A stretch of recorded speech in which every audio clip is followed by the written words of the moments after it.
¿Qué tal? Muy buenas noches, te saluda Genaro Lozano, bienvenida, bienvenide a Sin Filtro.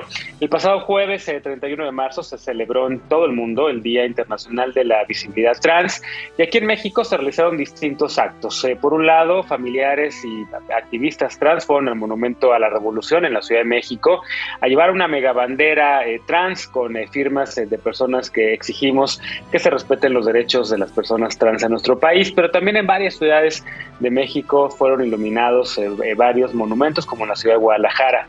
Eso por un lado, pero por el otro, en la Cámara de Diputadas y Diputados, pues la mala nota la dio el diputado Gabriel Cuadri, quien insultó a una de las dos diputadas trans que llegaron a la Cámara de Diputadas y Diputados, mientras que en el resto del mundo el presidente Joe Biden, también el presidente chileno y otros más se sumaron a celebrar y a conmemorar este día. ¿Cómo está la situación de la visibilidad trans en México? ¿Qué pasa con los transfeminicidios y la violencia que enfrentan estos grupos? ¿Y qué pasa con el derecho a la salud y los servicios de transición? Esos son los temas de esta noche. Quédate con nosotros que ya empieza Sin Filtro.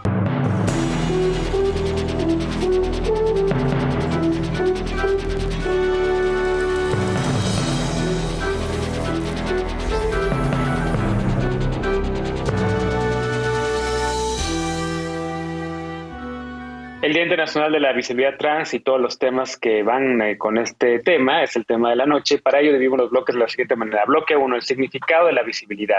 ¿Qué significa ser visibles y por qué es o no valioso o importante para nosotras? Definir la existencia y la resistencia trans desde nuestros propios términos. Bloque 2, violencia, transfeminicidios y agresiones físicas. La negación al derecho a la identidad, ¿cómo vamos en México? Discursos de odio, funcionarios, academia, feminismo, la comunidad LGBT. Y bloque 3 y último de la noche, derecho a la salud, servicios de transición médica, cuáles vías existen para obtenerla y cuáles son los obstáculos para acceder a estos servicios, cuáles son además las consecuencias de cómo se manejan los servicios de salud y un cuarto bloque con conclusiones. Y para empezar la discusión me da mucho gusto recibir en la mesa a Luis Tirado. Él es cofundador de la Asociación para las Infancias Transgénero. ¿Cómo estás, Luis? Tenía muchas ganas de que estuvieras con nosotros. Hola, buenas noches. Un gusto estar aquí. Me encanta poder colaborar con ustedes y estar compartiendo mesa con tantas personas que admiro tanto. Bienvenido. Saludo también a Astralem, activista y directora creativa. ¿Cómo estás? Me da mucho gusto también que estés acá con nosotras. Hola, estoy muy feliz de estar aquí con ustedes y adelante, hablemos. Bienvenida. Saludo también a Aiden Lisandro Jiménez, estudiante de Ciencias Políticas en el CIDE, tallerista en temas LGBT. ¿Cómo estás, Aiden? Bienvenida. Hola, buen día. ¿Todo bien? Muchas gracias por invitarme y pues muy feliz de estar aquí también. Al contrario, gracias a ti. Y saludo a Marc Calderón, estudiante de Artes y activista por los derechos de las personas trans. ¿Cómo estás, Marc? Bienvenido. Hola, gracias. Estoy bien. Muy emocionado de estar aquí. A mí me da más emoción. La verdad es que esta mesa, justo del Día de la Visibilidad Trans, creo que llevamos haciéndola en Sin Filtro, pues yo creo que desde el 2014 más o menos de manera ininterrumpida, y cada año me da mucho gusto conversar con una nueva generación de activistas, de personas como ustedes que están dando la cara y que están además hoy en día liderando los temas. Cada año me encanta conocer nuevas caras y ver cómo se va renovando el activismo también y me emociona de sobremanera. Entonces, ustedes propusieron los bloques, entonces me gustaría que empezaran por lo que primero propusieron, que es qué significa ser visibles y por qué es o no, como pusieron, valioso e importante para nosotros. Empiezo contigo, Luis. Bueno, creo que por un lado el ser visibles puede combatir mucho los discursos de odio que se están dando. ¿Por qué? Porque muchas veces la forma en la que funcionan los discursos de odio es creando una idea o una narrativa acerca de la experiencia de una comunidad, en este caso la trans, haciendo una narrativa única acerca de cómo es vivir, ¿no? Como una persona trans, por ejemplo. Y entonces el crear visibilidad en donde hay muchas otras vivencias diferentes que engloban a lo trans y además que pueden enseñar no solo la experiencia de género que tienen las personas trans, sino la experiencia como humanes. Lo que logra es crear empatía Y además es mucho más difícil odiar a toda una comunidad de personas con las que puedes compartir partes de tu humanidad y partes de tus intereses y partes de tus pasiones, a solo odiar una idea que se construye alrededor del miedo o de pues las teorías que no están conectadas con lo que realmente vivimos como personas trans. De acuerdo. Justo lo veo también, o sea, lo vi por supuesto en esta conmemoración con todos los contrastes a los que me refería al inicio del programa. Lo hemos visto también muy recientemente, lo vamos a platicar un poco más adelante, con estas divisiones que hay entre algunos movimientos, específicamente el movimiento feminista, que de repente hay una parte de los feminismos que pues ahora es transexcluyente, no hay otra palabra para llamarlo más que esa, aunque por supuesto ellas, quienes forman parte de esos colectivos o de esas colectivas, pues no lo ven así. Pero ¿coincidirías con lo que acaba de mencionar Luis Astra? Te preguntaría también a ti, para ti, ¿qué significa ser visibles y cuál es la importancia para nosotros? Y me imagino que con esa pregunta de para nosotros, me gustaría que lo empleáramos para un país como este. Sí, totalmente. Concuerdo con Luis en el hecho de que nombramos lo que existe, en el hecho de que hay un antes y después, como en esta, al menos para mí, como en la segunda salida del closet, antes como un hombre gay y ahora como una mujer trans. Entonces, el hacer eso visible no solamente crea un cambio significativo en mi entorno familiar, sino va escalando, escalando, escalando hasta lograr un cambio sustancial, por así decirlo, en nuestras microcomunidades. Y algún día espero que sí se logre un cambio a nivel macro, ¿no? A nivel sociedad. Pero también lo pienso mucho el tema de la visibilidad en términos de hacerlo en medio de un país transfóbico, homofóbico, con tintes religiosos muy, de alguna manera muy, que lo vemos mucho en nuestras prácticas como personas mexicanas. Creo que la visibilidad también de las personas trans da como una pauta a que, como dice Luis, ¿no? Que hay una diversidad de experiencias, de vivencias. Incluso yo, como siendo mujer trans, al conocer a otras mujeres trans, veo que hay muchas diferencias, no solamente como a nivel de cómo nos concebimos como personas trans, sino cómo desarrollamos nuestra socialización o nuestra, pues vaya, yo creo que transgeneridad, por así decirlo, con otros pares, ¿no? Entonces también veo la visibilidad mucho, mucho en ello. Y también como un acto político y de resistencia, un acto histórico. Tengo yo mucho respeto por ejemplo, las personas trans que han iniciado y que han pavimentado el camino para que nosotras estemos aquí hablando, estemos reunidas, y eso me llena como de mucha emoción. Entonces, cuando fuimos el jueves al monumento, sí, fue muy hermoso. Justo eso te quería preguntar, porque empezabas a hablar de estas diferencias, ¿no? Y dentro de estas diferencias también, por supuesto, están las diferencias generacionales. Evidentemente, una mujer trans que a lo mejor tiene 60 años, una mujer trans de 40, una mujer trans que está en sus 20, como me imagino que es tu caso, pues evidentemente son tres vivencias muy distintas, ¿no? ¿Qué es para ti hoy en día, en 2022, y justo lo que ya mencionabas, ¿no? Ese trabajo que fueron pavimentando, pues muchas, ¿no? Gloria Hazel Davenport, por ejemplo, Amaranta, hay tantas mujeres trans que han trabajado, digamos, para que hoy, en 2022, tú puedas estar en la televisión nacional, básicamente en una mesa de análisis, hablando de estos temas. ¿Qué sientes? ¿Te sientes heredera de esa resistencia y de ese movimiento? Sí, totalmente. No sé si como la palabra heredera sea como lo más sensato, por así decirlo, pero sí siento que hay como un tipo de lazo consanguíneo trans que nos une, ¿no? Y que justamente a través de nuestras experiencias, perdón, es que podemos entendernos, apapacharnos, resistir juntas, y también una gran responsabilidad, ¿sabes? El hecho de yo aparecer aquí en tele, sí siento como de, ay, no quiero dañar o no quiero que se piense que mi representación representa a todas, porque no, solamente me representa a mí. Claro. ¿Cómo lo ves tú, Aiden, Tú estás también, digamos, dentro del contexto en una universidad de muy buen prestigio, que por cierto le hemos dedicado muchas mesas también a hablar del tema de Yo Defiendo al CIDE. Estás en una universidad que está pasando un mal momento ahorita, digamos, pero que tiene un muy buen nivel académico y en ese sentido, pues una escuela a la que seguramente para ti fue muy difícil entrar y mantenerte, porque pues, te exige un promedio importante. Pero para ti, por ejemplo, ¿cómo ha sido tu experiencia justamente de ser visible dentro de una comunidad universitaria y fuera de ella? Bueno, sobre la visibilidad en general, yo muchas veces lo pienso como desde la perspectiva también de otras personas trans que, vaya, tienen miedo o están en el closet o están en un contexto complicado. Pienso en Aiden cuando tenía 14, 12 años y, vaya, no veía a otras personas como yo en los medios, en la sociedad, en mi familia, entre mis grupos de amigues. O sea, vaya, es complicado crecer y vivir en un país donde no ves a nadie como tú.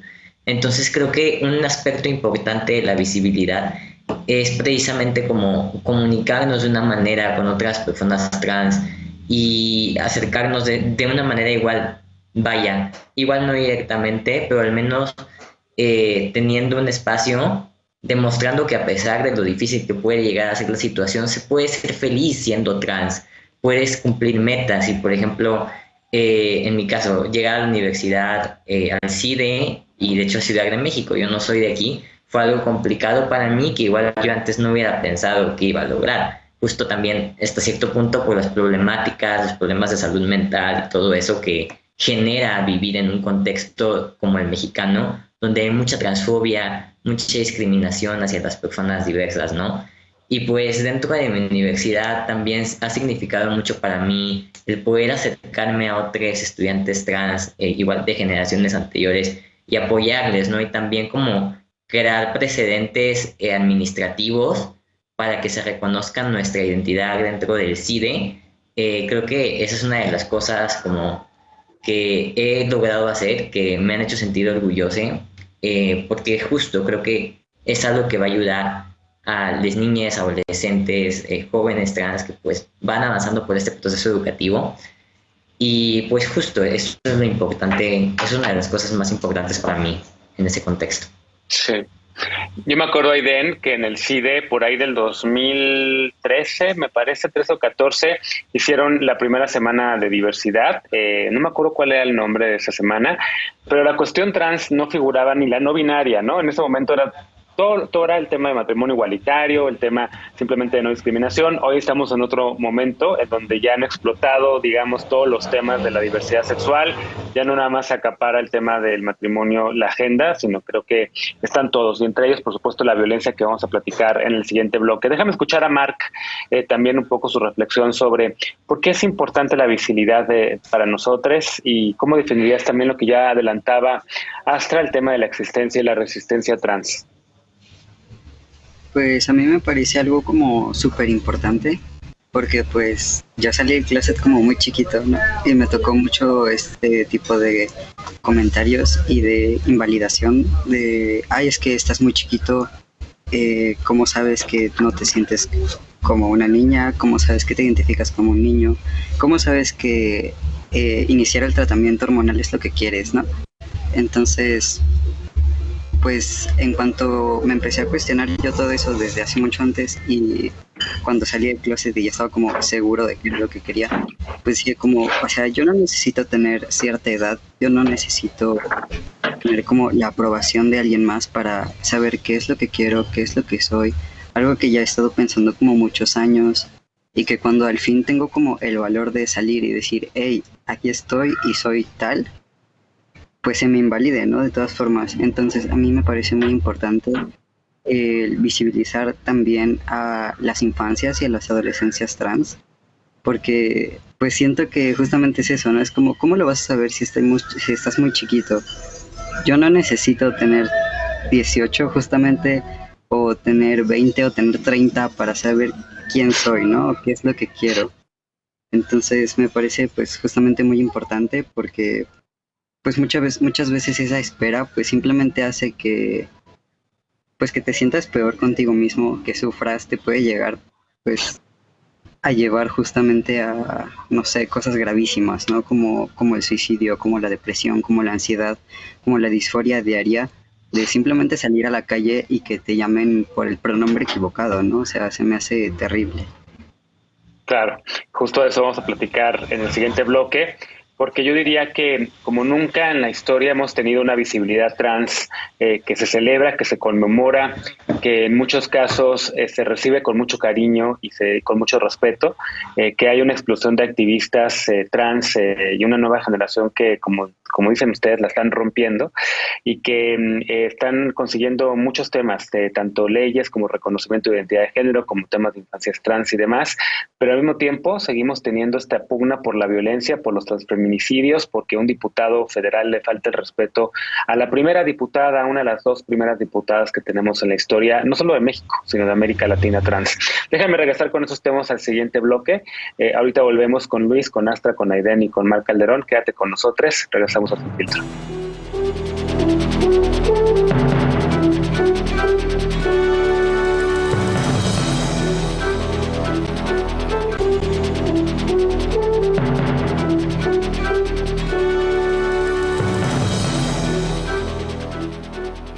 Estamos de regreso en la mesa de Sin Filtro, esta noche conversando con Marc Calderón, estudiante de artes y activista por los derechos de las personas trans, con Aiden Lisandro Jiménez, estudiante de ciencia política en el CIDE y tallerista en temas LGBT, Astra Lem, activista y directora creativa, y con Luis Tirado, cofundador de la Asociación para las Infancias Transgénero.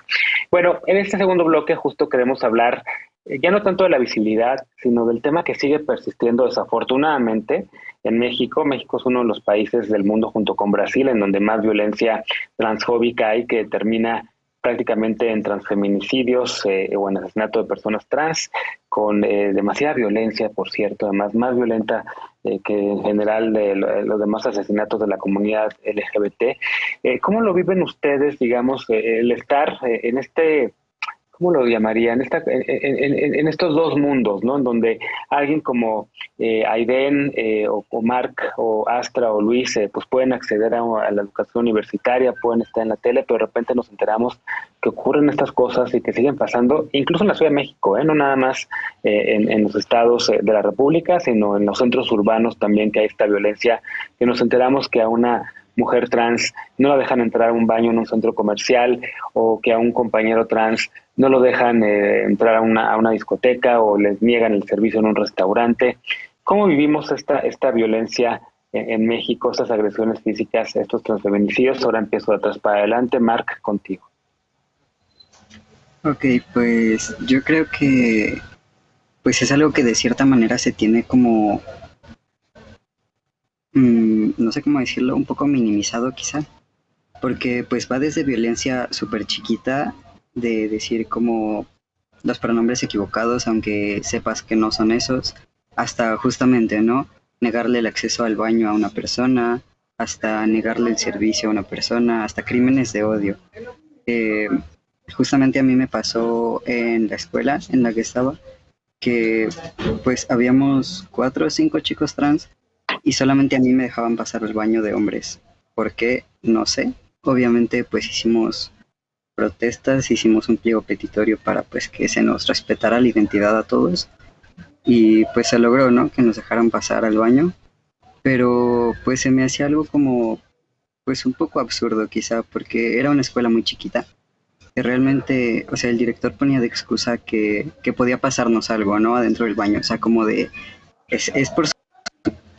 Pero pues después se puso como un poco más estricto en cuestión, es que ustedes no tienen tales genitales, ustedes no producen testosterona, y o sea, fue completamente ridículo la manera en la que nos intentó negar el paso al baño, simplemente, o sea, era como, no me voy a meter a hacer algo indebido, ¿no? O sea, simplemente quiero pasar y hacer mis necesidades.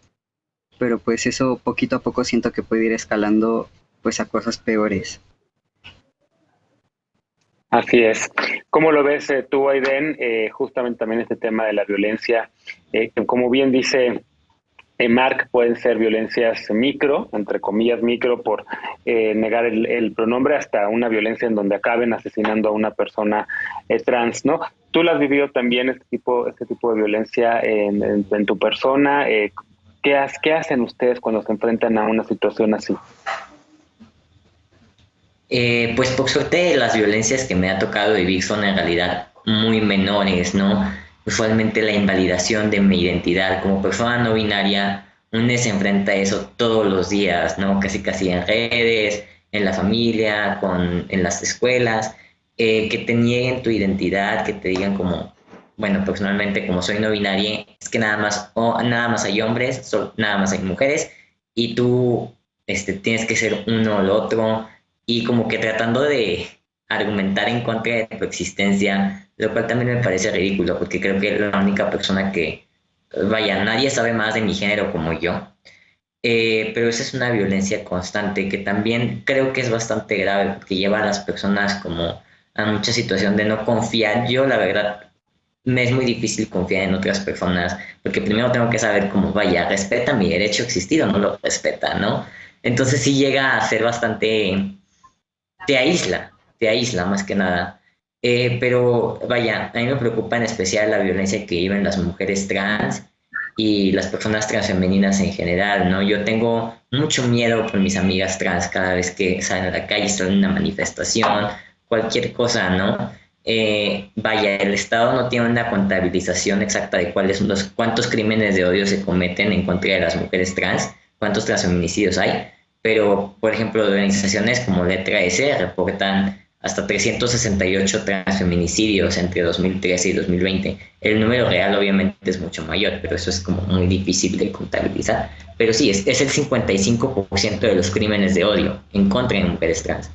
Y creo que es algo que no se visibiliza suficiente, ¿no? Que la cara de la violencia, vaya, la cara de las víctimas de la violencia LGBT en el país es la cara de una mujer trans. Y es preocupante. Sí, de acuerdo. Y que luego los ministerios públicos pues prácticamente no investigan bien un transfeminicidio, utilizan mal el pronombre o el nombre de la mujer asesinada, etcétera, etcétera, ¿no? Y todo esto evidentemente es revictimizar a una persona, ¿no? Además de la violencia, de las agresiones físicas, de los transfeminicidios, también ustedes propusieron hablar sobre el tema de la negación al derecho a la identidad y cómo vamos en el país. Me parece ahí, Astra, que si bien no hemos conseguido todavía que las leyes de identidad de género y el reconocimiento de las infancias trans sean una realidad en todo el país, sí hemos avanzado bastante. ¿Cómo lo ves? Sí, considero que ha habido un gran avance, específicamente en estos últimos 2, 3 años, lo cual me emociona mucho. Es parte de la visibilidad, ¿no?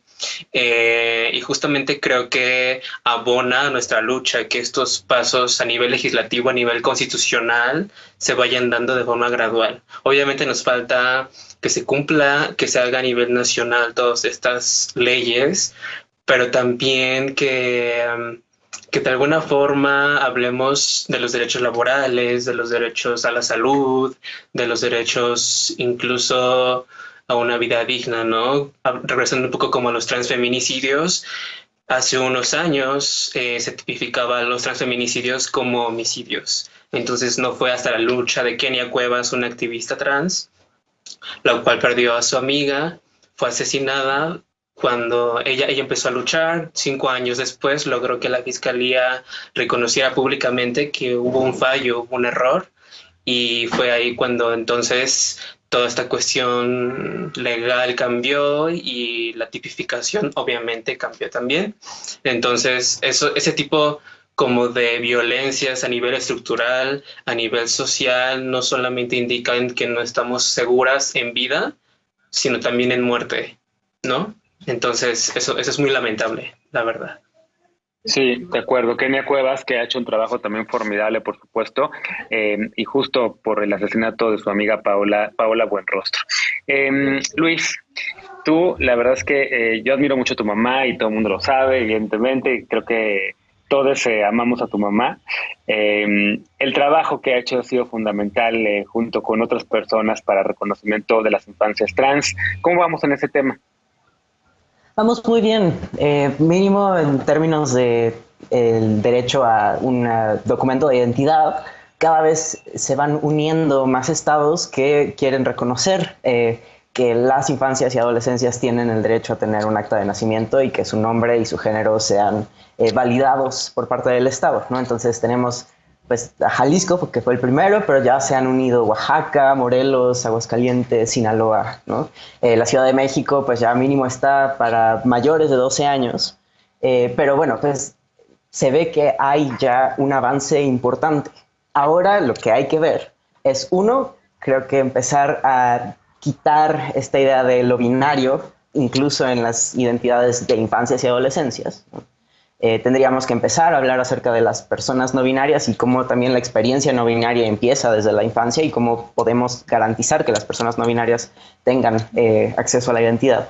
Y a la vez también es ver todo lo demás que conlleva tener un acta de nacimiento, porque de pronto faltan protocolos para todo lo demás, ¿no? Pasaporte, visa, CURP, ¿no? Todas estas otras cosas que conllevan el tener una identidad. El problema es que muchas veces no hay suficiente comunicación entre estas instancias de gobierno y entonces es muy difícil que las infancias también tengan acceso a todos estos otros cambios o sigue habiendo trabas, ¿no? Entre estados, por ejemplo. Pero lo que vemos es que hay un avance y finalmente también, regresando un poco a la violencia, creo que sería importante o interesante hablar de cómo es imposible que no haya violencia, incluso si hay leyes, si no empezamos a construir o más bien quitar esta construcción un poco, esta visión cis de la forma en la que tienen que vivirse las personas trans para ser reconocidas también. No puede haber un mundo o una vivencia sin violencia, ¿no? Porque muchas veces, y justo vemos este cambio entre la violencia que experimentamos hombres trans o personas trans masculinas a la violencia que experimentan mujeres trans o mujeres o personas transfemeninas, es que justamente es esta idea de que hay todavía una jerarquía del género en donde pues los hombres trans estamos subiendo de categoría, ¿no? Finalmente estamos dentro de este patriarcado en donde estamos recibiendo privilegios, mientras que las mujeres trans en general son leídas como personas que están renunciando a estos privilegios y es algo que pues finalmente se castiga en una sociedad machista como sigue siendo la de México. Y también hablamos de estos privilegios de cómo nos vemos, ¿no? Finalmente se espera que las personas trans nos veamos de cierta forma para que se nos valide como una persona trans.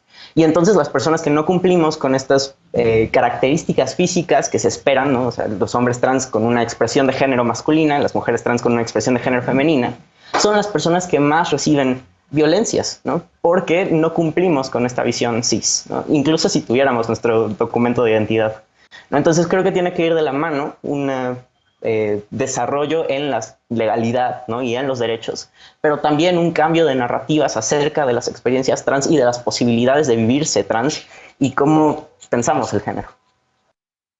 Oye, pues déjame escuchar ahora a Astra de nuevo, Luis, porque justo hablabas un poco sobre este tema de quienes les niegan la existencia o incluso la identidad, y dentro del movimiento feminista no es algo nuevo, tiene algunas décadas incluso, por lo menos en algunos países como Estados Unidos, pero sí hay una parte del feminismo ahora en México que es transexcluyente.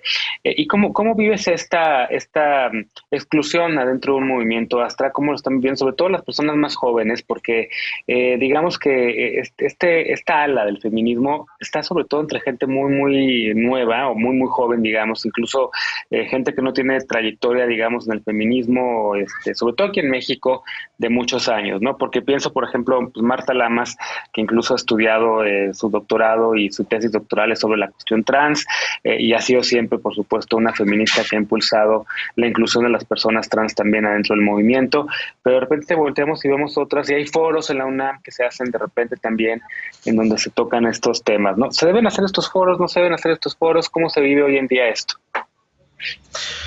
A mí me parece un tema muy delicado en cuanto a se tergiversan las cosas porque piensan que es libertad de expresión, ¿no? Y justamente no dimensionan que son discursos de odio que nos afectan no solamente a las mujeres trans, sino a todas las personas que estamos como dentro del paraguas término trans, ¿no? Pero regresando un poco como a los feminismos trans excluyentes, sí me parece muy grave que se le den estas plataformas y este poder en lugares académicos, en lugares de entretenimiento, en lugares donde no hay como una supervisión, o a lo mejor sí existe, pero y se hace con el afán justamente de atacarnos, ¿no?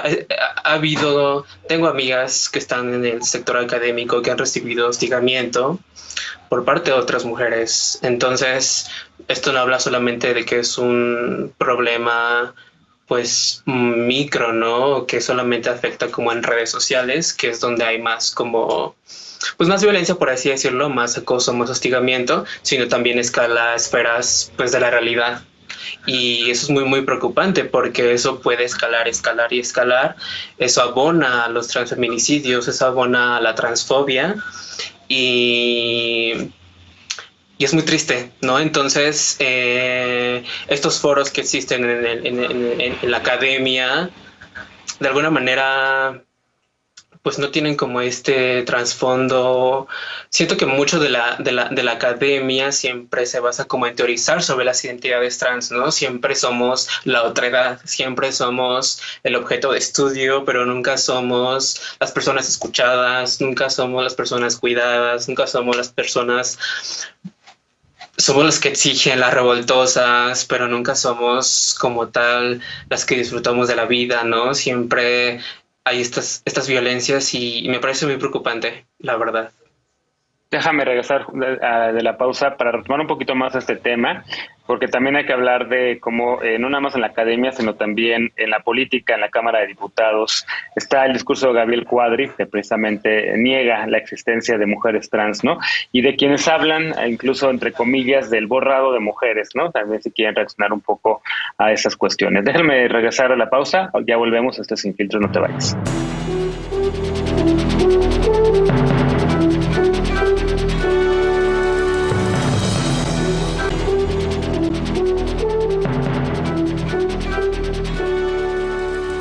Estamos de regreso a la mesa de Sin Filtro, esta noche conversando con Astra Lem, activista y directora creativa, Aiden Lisandro Jiménez, estudiante de Ciencias Políticas en el CIDE y tallerista en temas LGBT, Luis Tirado, cofundador de la Asociación para las Infancias Transgénero, y Marc Calderón, estudiante de Artes y activista por los derechos de las personas trans.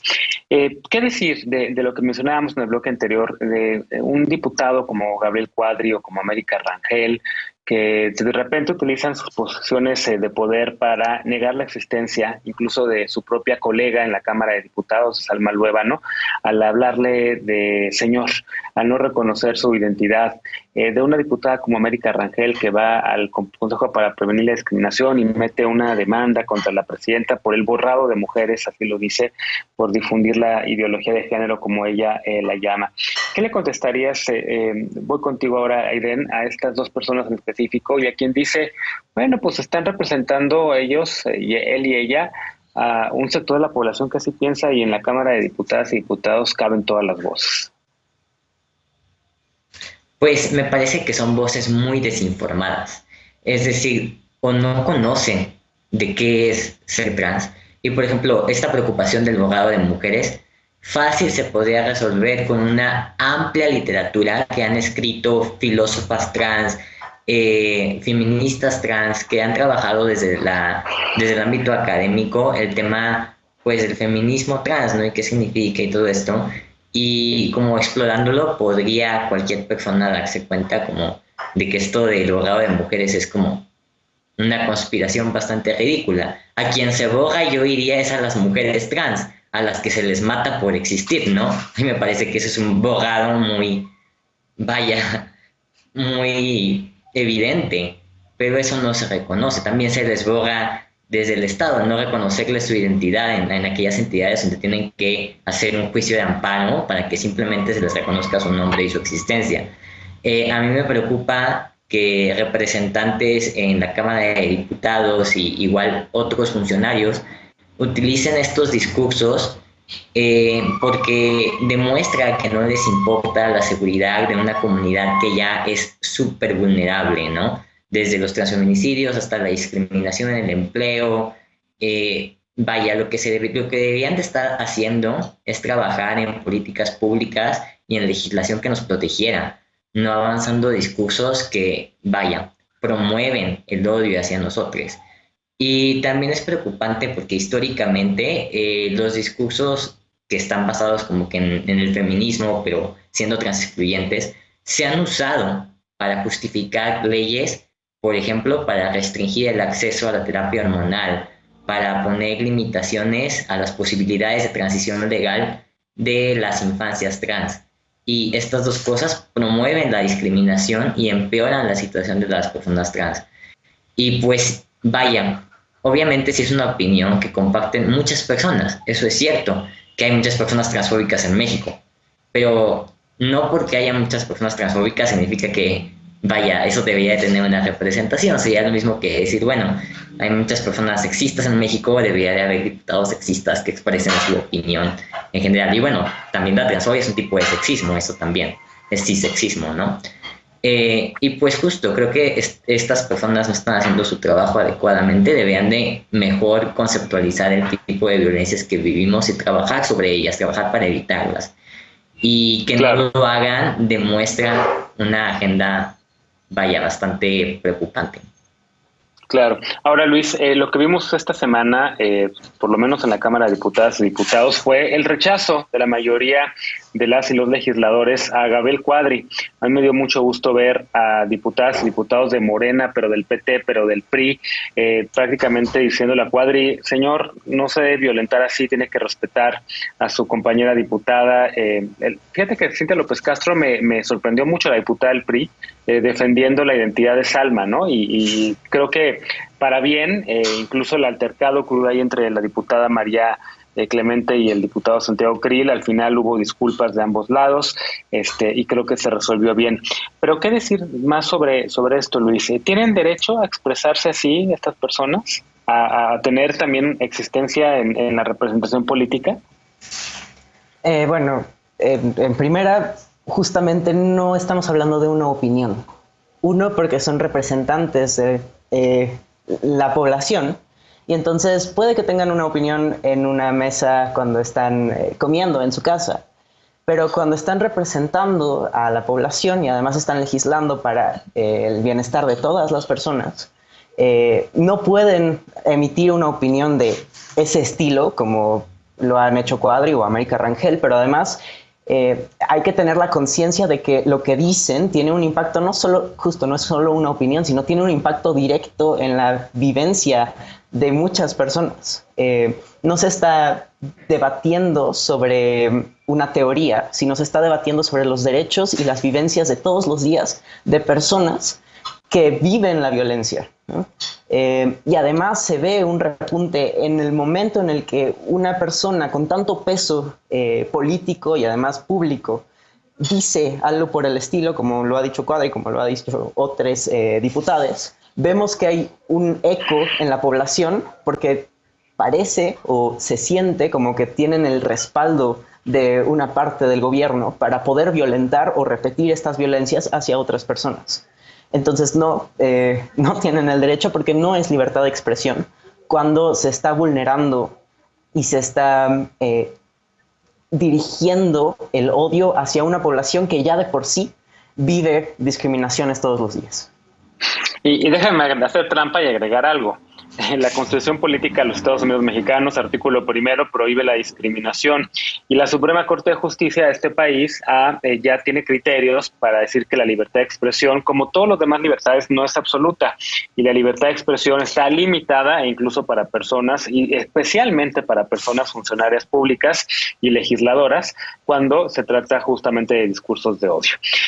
Voy ahora contigo para preguntarte también, Astra, sobre el otro tema que habían propuesto ustedes para hablar en este bloque, que es las vías que existen para obtener terapia hormonal y cirugías de afirmación de género. Creo que esa es la parte que nos falta todavía, además del reconocimiento del papel. Evidentemente también se necesitan toda una serie de cosas para que las personas trans puedan vivir una vida plena y una vida, digamos, feliz, ¿no? Y entre ellas están estas dos cosas, ¿no? ¿Cómo estamos en eso en México?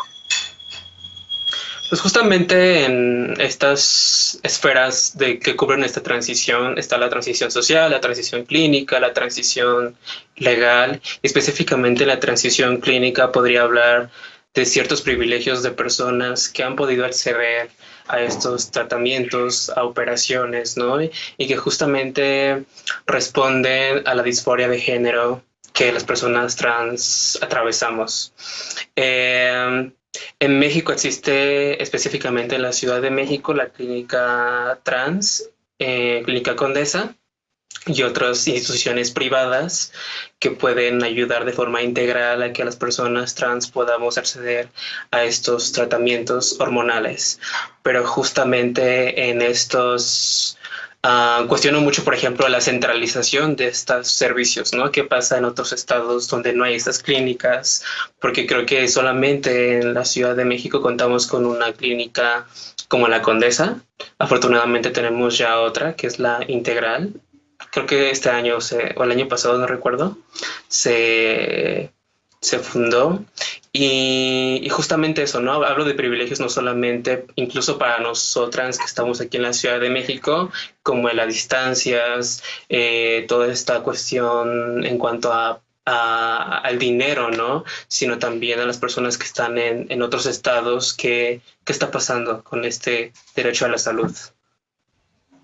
De acuerdo, y en efecto, pues justamente ya mencionaste un poco estos obstáculos que hay para acceder a estos servicios, pero de repente también ocurre, Marc, que aunque de repente existan clínicas, tres en la Ciudad de México, ¿no? Porque está la Clínica Condesa en la Condesa, la Clínica Condesa en Iztapalapa y la que acaban de abrir específicamente para poblaciones trans, aunque también las otras entiendo que brindan servicio a poblaciones trans, y la que acaba de abrir para personas trans en específico está en la delegación, la alcaldía, perdón, Miguel Hidalgo, muy cerca del Politécnico Nacional, y tiene como bien decía Astra, tiene muy poquitos meses de haber sido abierta.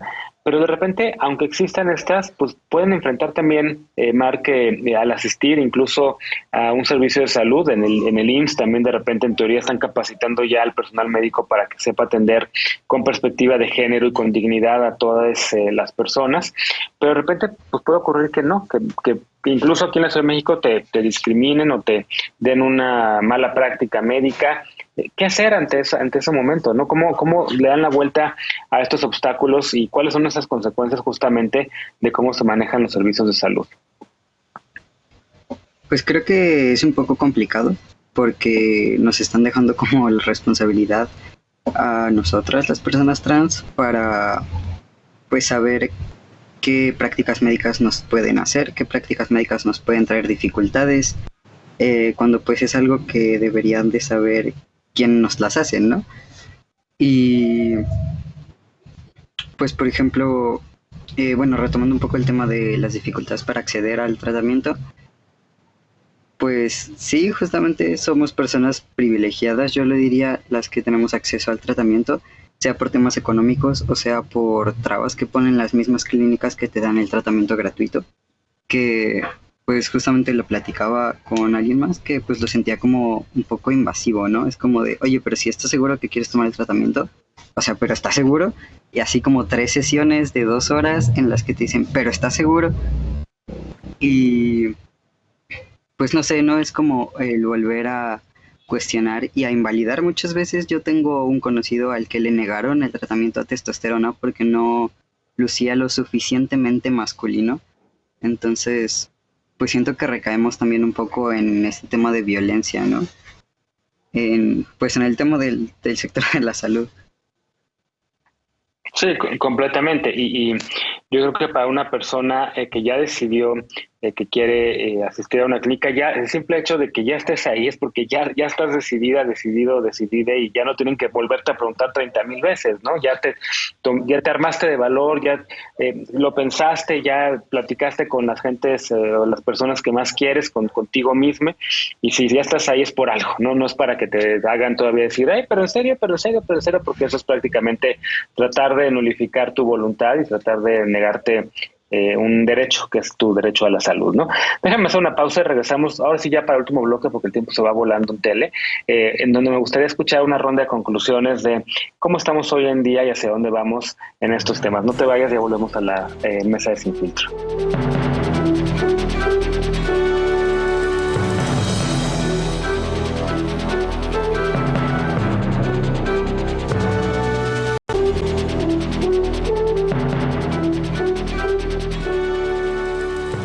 Estamos de regreso para el último bloque de la noche y ya simplemente me gustaría escucharles. Tienen hasta 1 minuto, casi 2 minutos para conclusiones. Utilicen el tiempo para lo que ustedes quieran, para un mensaje final, para reflexionar hacia dónde vamos, para decir lo que falta, como ustedes deseen. Ahora sí que es su espacio, es su mesa, y empiezo contigo, Aiden.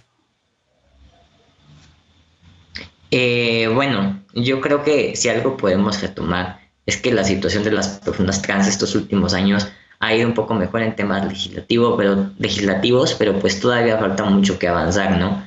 En el reconocimiento del derecho a la identidad, que la rectificación del acta de nacimiento y de todos los demás documentos pueda hacerse por la vía administrativa y no requiera de amparo, y que esto sea en todas las entidades del país es una prioridad. Y que también, vaya, que no sean nada más 5 las entidades que le dan este derecho a las infancias trans, sino todas, ¿no? Y sobre el tema del reconocimiento a la gente no binaria, pues solamente hay 2 personas no binarias en el país hasta el momento, de las que yo conozco, que han logrado que en su acta diga no binaria. Eso es bastante grave, ¿no? Que sean también en todo el país, que el acceso a la identidad no esté limitado a las personas cisgénero o a las personas binarias, sino a todas las personas. Y pues otro tema importante es el tema de la violencia, ¿no? Que se resuelva, que haya protocolos claves para investigar y sancionar los delitos de transfeminicidio y otra clase de violencias que se dan en contra de la comunidad. Muy bien. Marc, voy ahora contigo, tienes hasta casi 2 minutos, por favor. Ok, pues opino más o menos lo mismo que Aiden. Creo que pues sí se ha avanzado bastante en algunos puntos a favor de nosotros, pero pues creo que todavía falta bastante y creo que pues sería bueno una capacitación, una concientización, tanto a nivel salud como a nivel seguridad, ¿no? Porque pues justamente es lo que decía, creo que hasta hace rato, no, Aiden creo, que pues para las personas transfemeninas pues es mucho más peligroso el salir a la calle, ¿no? O sea, realmente pues no saben en qué momento van a sufrir un crimen de odio y pues es muy lamentable. Siento que pues sí hace falta sobre todo concientización. Completamente. Voy contigo ahora, Luis, utiliza el tiempo también, por favor, casi 2 minutos para lo que quieras. Bueno, pues creo que comparto las propuestas que vienen también de Aiden, de Marc. Necesitamos muchos más avances en la parte legislativa, necesitamos protocolos de educación, necesitamos protocolos de salud. También necesitamos empezar a hacer intersecciones, ¿no? Dentro de las visiones de las políticas públicas, ¿no? No solo es lo trans, y hay que empezar a hablar de lo trans en muchas otras cosas, hablando del derecho, por ejemplo, a una menstruación digna, al aborto libre y seguro para también personas no binarias y hombres trans que quisieran abortar o que quieren vivir su menstruación digna, ¿no? El hablar de que pues, el borrado de mujeres en realidad no tendría por qué ser así, sino más bien lo que deberíamos de estar buscando es crear luchas en conjunto, porque finalmente lo que nos oprime es lo mismo, ¿no? Esta idea de la jerarquía, la diferenciación en las personas, esta idea de la normalidad y lo que no es normal, ¿no? Y eso es lo que nos está oprimiendo a todos, ¿no? Entonces, si podemos crear estrategias en donde podemos incorporar el antirracismo, ¿no? El feminismo, los movimientos trans, para crear políticas que realmente además nos ayuden a todos. Creo que es posible justamente enfocarnos hacia donde debemos ir, que es cambiar estas narrativas, cambiar este sistema cis heteronormado, en donde el bienestar realmente sea para todas las personas, y no solo con las personas que entran dentro de esta visión de lo aceptable dentro de la sociedad que hemos construido hasta ahora. De acuerdo. Y cierro contigo, Astra, por favor, también hasta casi 2 minutos. Yo quiero dejar algo en claro, y es que nuestras vidas no están a debate. La transfobia se combate a través de nuestra existencia, a través de nuestra visibilidad, y también abogo por crear nuevos espacios donde hablemos de lo trans a través del arte, a través de la cultura, a través de la incidencia política, y es por eso que creamos el Jun Trans Fest, el primer festival trans no binario aquí en la Ciudad de México. Y fueron momentos de colectividad entre personas trans no binarias, y eso me llena de emoción y de mucho amor trans, mucha ternura radical. Y cualquier persona trans que esté viéndonos, quiero hacerles sentir que estamos aquí para ustedes. No se sientan solas, solos, y nuestra mayor venganza será ser felices. Pues ahí está, yo comparto todo lo que han dicho, y yo también les mando un abrazo muy fuerte. Aquí estoy yo también como su aliado, y evidentemente esta mesa siempre está abierta para discutir estos temas con mucho respeto, con mucho cariño, y deseo que hayan tenido una muy buena semana de visibilidad trans. Gracias por haberme acompañado esta noche. Siempre un gusto aprender de ustedes, escucharles, ver nuevas caras que se está renovando el activismo trans y que la están rompiendo. Gracias, Astra, gracias, Marc, gracias, Luis, y gracias, Aiden. Cuídense mucho porque seguimos en pandemia, ya lo saben. Nos vemos el próximo domingo aquí en la mesa de Sin Filtro, y yo les espero mañana lunes en la mesa, en el programa de Hora 21, el noticiero, aquí también por Foro TV. Buenas noches.